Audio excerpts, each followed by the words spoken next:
Well, hi NicNaccers. All right, so today we are going to be canning up some French onion soup. Or just onion soup. I don't know what makes it French.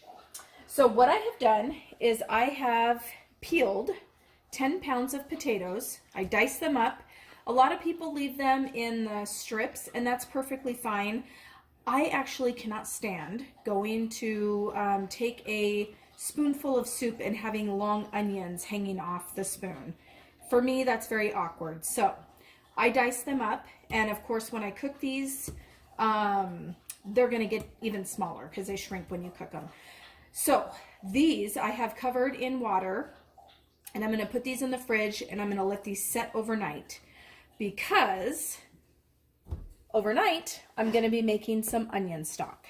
So what I have in here is I have all the peels and the ends from the onion, minus the ends that have the root in them. Those I cut off and I discard. But the other ends, the sprouted ends, I leave those in. I also cleaned out my freezer again. I had some pepper pieces, and I actually had some beef pieces as well. So I threw all of that in. I put 9 quarts of water in here. A lot of times you'll see dog's licking his bowl clean. A lot of times you'll see me, I just fill it up and I let it go, but I really want this to have as much of a concentrated onion flavor as possible. And the other thing I'm going to do is I'm going to add a tablespoon per quart of beef bouillon. So that's what I'm going to do now. You can add it later, but I just figure this will give it time to dissolve, and because onion soup has the beef broth in it, I kind of want a nice beefy oniony flavor. So that was 2, 3, 4, 5, 6, 7, 8, 9. So the other thing I'm going to be doing, this is going to go all night, but tomorrow before I use it, I will taste the stock, because I want to make sure that I haven't put too much beef bouillon in there. Usually it's about a teaspoon per cup, and I'm doing a teaspoon less per quart, so we should be fine. But if I need to water it down a little bit, then I'll do that. While I have you here, I am going to get the other part of my roaster ready, because somebody asked me what kind of roaster I use and if I recommended it. So let me get that and we'll go over that real quick. So what I have for my roaster is the Oster 22 quart roaster oven. So I normally set this on my floor, and I'll put the insert in, and I'll cover it, and I'll put it to about 200. Well, that's all the way up, but I never cook it that high. About 200, sometimes 250. And if I'm doing my meat stocks or broths, I'll cook it for 2 or 3 days. Usually it's about 2 days. But because I want to get this canned up before I have to go to work, tomorrow is my day. So I'm just going to let this cook overnight in the roaster. And then tomorrow morning, I'll strain it off. I'll cook the onions, throw them in the jars, and I'll be canning them tomorrow afternoon. I'll bring you back when we're ready to start canning. So what I have in my pan is I have a couple tablespoons of oil, and I have that heating. It just turned it down to about medium heat. The onions soaked overnight, and I'll just be doing these in batches. My big pot is still dirty from dinner last night, so I'm going to use my smaller one and hopefully not splatter too much since there's water in these. Don't get too close. I'm just going to fill this pan up, and start browning my onions. And as these cook, these will shrink up, and eventually they will start to caramelize. And as they shrink up, I'll just continue adding my onions. I don't know if I'm going to need to pull out another pan or not, but I'm hoping I can just continue working on these, and if I need to do them in batches, that's okay too. So that's what I'm going to be working on. All right, so we are at the stage where if we were making a meal, our onions would be translucent and ready to use. And I wanted to just show you guys this is not where we want them to be. They need to go a little bit further. So you can see we still have a little bit of liquid in there. The first batch that I put in here got really watery, and then the water dissipated and I added more to it. So that's where we're at right now, just waiting for the second batch to give off all of their liquid. And then once it gets all done with that liquid, we should start to see the onions start to caramelize. So I'll bring you back for that step. All right, so now we are getting to the part where the onions are caramelizing. So one thing I did do was I put some water down at the bottom of my pan to deglaze it so that that bottom didn't start to burn. So a lot of the water has evaporated off. And the recipe that I'm using, I don't think I'd showed you guys this last night when I was starting this, but the recipe that I'm using is coming from this book. It's on page 79. So it makes 8 1 pints or 4 quarts. And you have the butter, onions. I haven't put any salt in there yet. This is going to call for some dried thyme.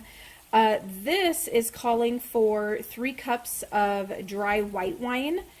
I have some red wine that has been sitting on my counter, in my fridge, on my counter, in my fridge, depending on what I'm doing. And so I'm actually going to be using red wine. I think that that's going to give it a nice, deep, bold flavor. And I'm going to go ahead and throw it in with my onions. I'm just going to do a cup right now, and with every batch I'll throw a cup in there. So we'll do that. And I'm going to let this cook for about 10 or 15 minutes before I start my next batch. That way we'll get the alcohol cooked off out of here, and that will leave us with just the deep wine flavor and not so much alcohol flavor. So we're going to let that go for 10 or 15 minutes, reduce it a little bit, and then I'll start another batch of onions. So here is the onion stock that I let go. It's been probably, let's see, 12, 13, about 14 hours. And I just wanted to show you, you guys can see the color of that stock. I mean, there is a little bit of beef in there, but not much. And of course you saw me put the beef bouillon in there. So some of that, of course, obviously contributes to the color, but that is what you will get when you are using onion skins, which is why I like to put those in my stocks. I'm going to get a spoon here, and I just want to taste that so I can see if it needs any more flavoring or salt or what. I'm hoping that it's good to go.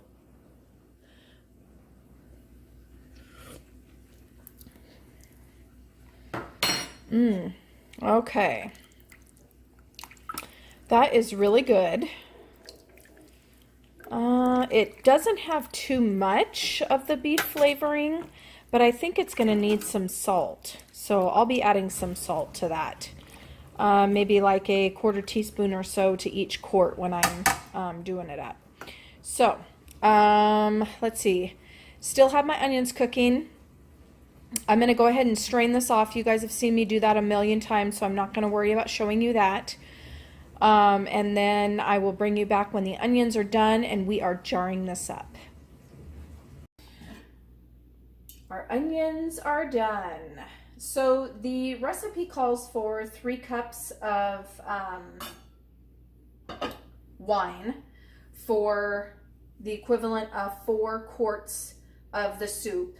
But I just used 3 cups of wine, period, because I didn't really want that strong a flavor. So what I'm going to be doing now, my jars just came out of the dishwasher, and I am going to be taking a 1/2 cup, and I'm going to be dividing them between the 7 quarts and then a pot over here so that we can have some for dinner. And I don't know how much I'm going to get for each quart, so I just want to make sure that I'm getting enough in each one that they're pretty similar, so the flavor profiles are closely matched.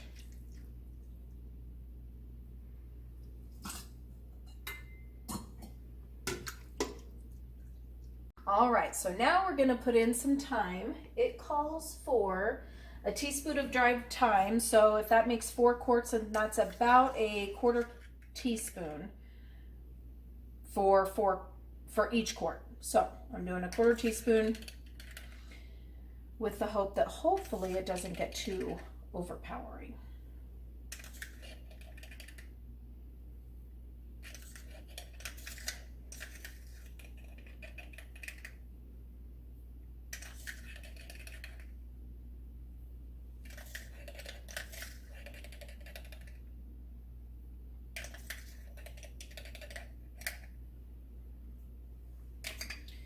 All right, and then I'm going to do some salt, and I think we're going to need about a quarter teaspoon more of salt for each quart.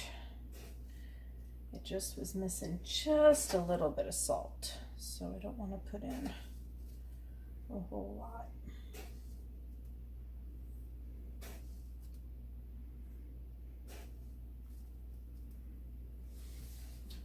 All right, there's that, and now we are going to divide our broth. And give me a second to get situated. I need the ladle and I need my sieve. So I've gotten all the big chunks out. Now it's just the little ones that we'll be straining out of here. I'm not sure. I still have some more broth left over if I need it. So I'm going to do 2 ladlefuls into each one.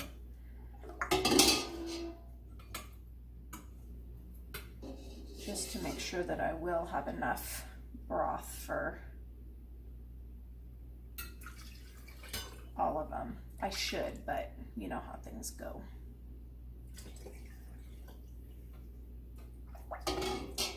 All right, we're at a jiggle. I debubbled my jars, cleaned the rims, added the lid in the ring, and got that up to pressure after it vented for 10 minutes. My timer was set for 75 minutes, and we're going to let that go. I'm going to turn the heat down a little bit because it's kind of starting to go crazy now, which it does. But I'll bring you back when they're out of the canner. I'll show you guys. I do have that heating up on the stove. I did take a taste test of it, and it's delicious. So, I'll bring it back when they are coming out of the canner. All right, the soup is done. I'm gonna get these out of the canner.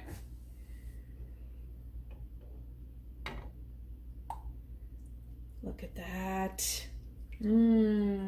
So good.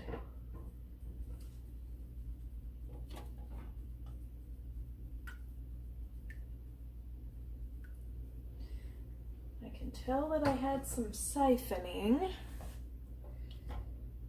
but that's okay. You can see some of the fat in there from the oil when I sauteed the onions.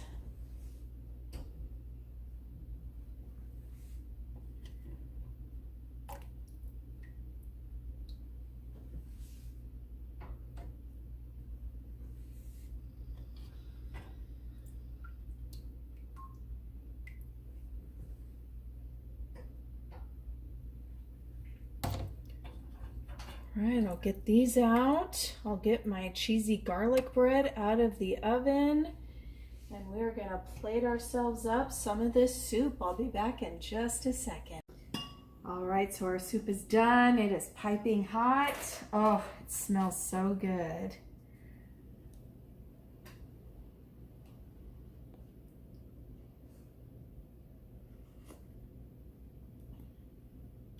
Oh, that's really good. Mm.